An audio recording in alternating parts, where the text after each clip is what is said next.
Iman negisi degeni Allah Taala'nın жалгызыгына ишенүү, анын затия жана фи'лия сыпаттарын тастыктоо. Ошондой эле ишенүү важип болгон нерселердин баарына жалпыла ишенүү. Бул нерседе мукаллафтардын баары бирдей. Мукаллаф деген эмне? Ошол ыйман жүктөлгөн адамдардын баардыгы бирдей. Буга Абу Ханифа, Алла аны ырайымын алсын, алим ва мутааллим китебинде ишарат кылып мынтип айткан.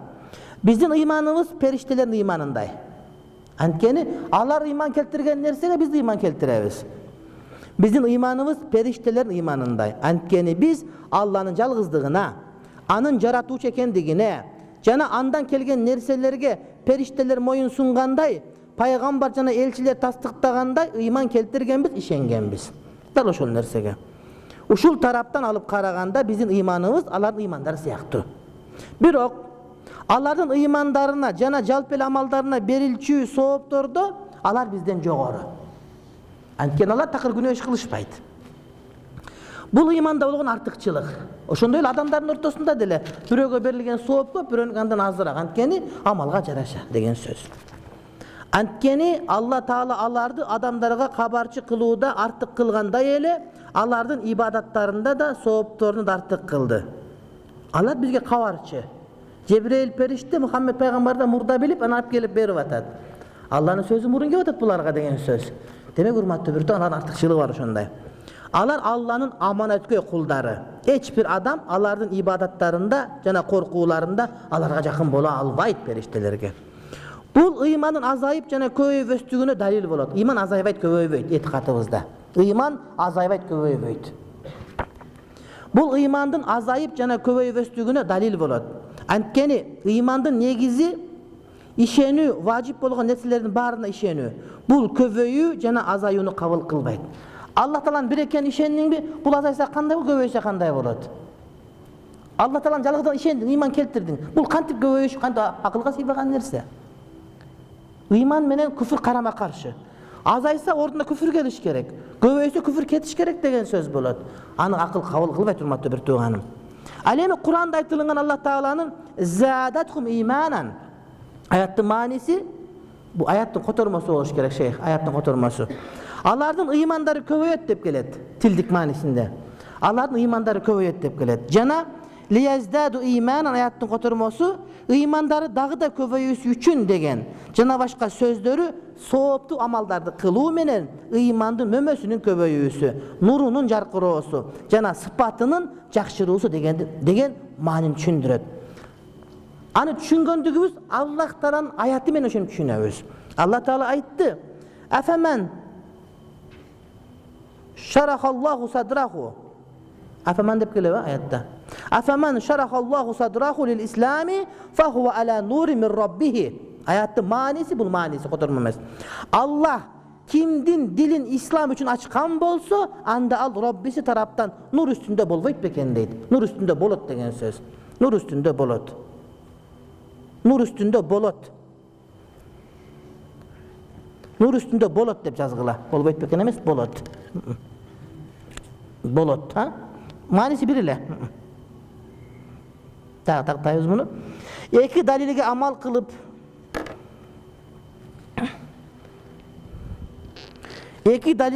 кылып көбөй ыймандын негизинде эмес, мөмөсүнүн көбөйүүсү, нурунун жаркыроо деп түшүнөбүз. Жогоруда эки аятты окуп туруп, ушул эки аяттан ыйман көбөйдү эмес. Мөмөсүнүн көбөйүүсү, нурунун жаркыроосунда деп түшүнөбүз кийинки аят менен. Аятта бирими толуктап тура турматы бир туугандар.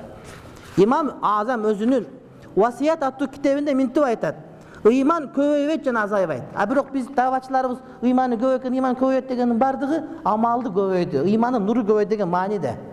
Анткени Куран ошентип сүйлөй беребиз. Бирок ошо сөзүн мааниси эмне десең, эмне дейсиң? Ошол ыймандын мөмөсү деп айтабыз. Мисалы үчүн, ооруп калсаң апаң дары берип, ичсең жакшы болуп каласың дейт. Дарыны ичсең жакшы болуп каласың деген сөз да. Дары жакшы кылбайт го. Ичсең, Алла иншалла шифа кылса, ушул себеп болуп жакшы болуп каласың деген узун сөздү кыскартып түшүнүп атабыз биз. Түшүнүктүү тууган. Болбосо сөздөр узарып кетсе, анда жашоо топ калышы керек. Ошон үчүн айтылган сөз туура түшүнүш керек.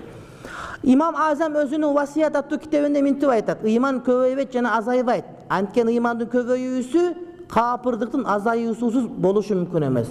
Ыйман көбөйсө капырдык азайыш керек да, мындай кетиш керек деген сөз. İdişte su var. Su azaysa boşluk köbeyet, boşluk köbeyse su azayat. Oşonda siyahtını düşün aytat da. Iman köbeyet jana azaybayt. Antkeni imandın köbeyүүsü kapırdıktın azayuusuz boluşu mümkün emes. Oşonda ele imandın azayuusu kapırdıktın köbeyүүsüsüz boluşu mümkün emes.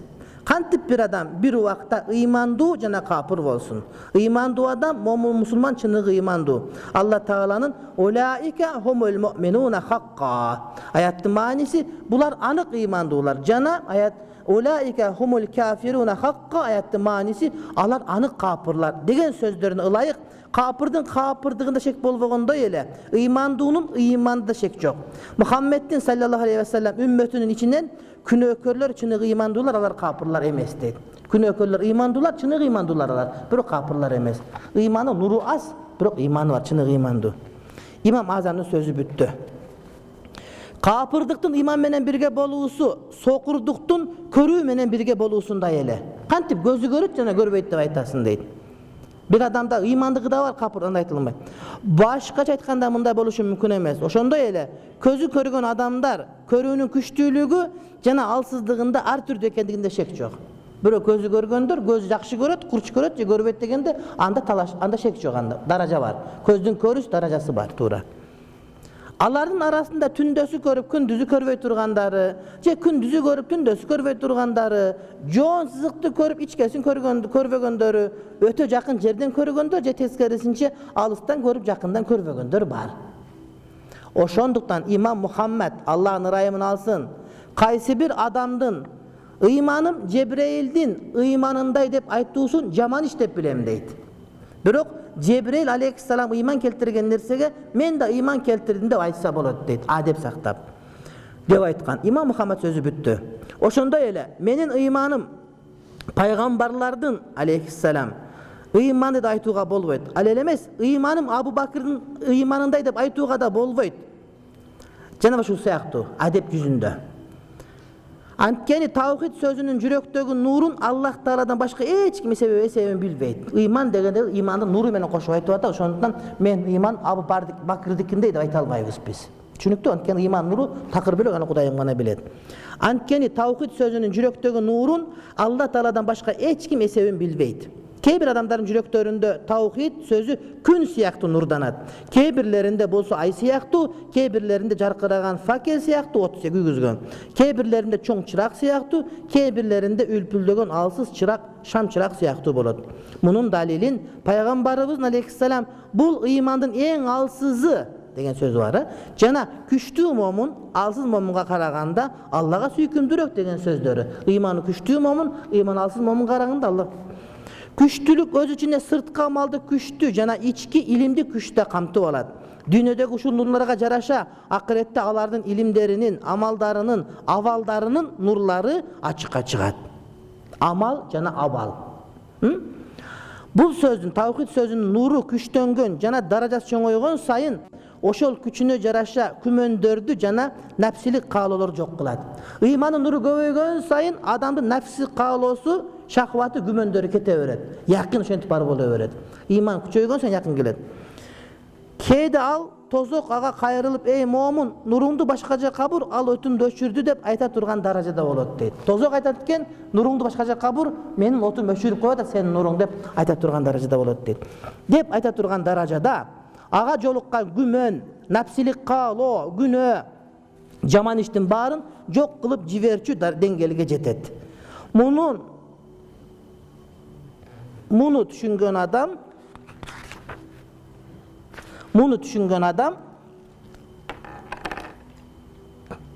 Пайгамбарыбыздын алейхиссалам Алланын ыраазычылыгын көздөп, ла илаха иллалла деп айткан адамды Аллах Таала тозокко арам кылды. Жана ла илаха иллалла деп айткан адам тозокко кирбейт деген сөздөрүн түшүнөт дейт. Демек, ла илаха иллалла деп айткан адам "Мен кала ла илаха иллалла дахала аль-жанна" деген хадис бар да. Мунун мааниси эмне? Ошол ыймандын нуру толук болгон адам тозокко такыр күйбөйт деп атат да. Такыр күйбөйт деп атат. Биз түшүнгөн жана карапайым адамдар, авам адамдар түшүнгөн нерсе, кимде-ким келме айткан болсо, ыйманга келген болсо, анда бул түбөлүк тозокко түшүп кала чыгат деген. Бирок мында хавастар мындай маани беришет экен. Урматтуу бир туугандар. Alardyň arasynda artykçylyk degenden keyinki sabakda inşallah olaýbys.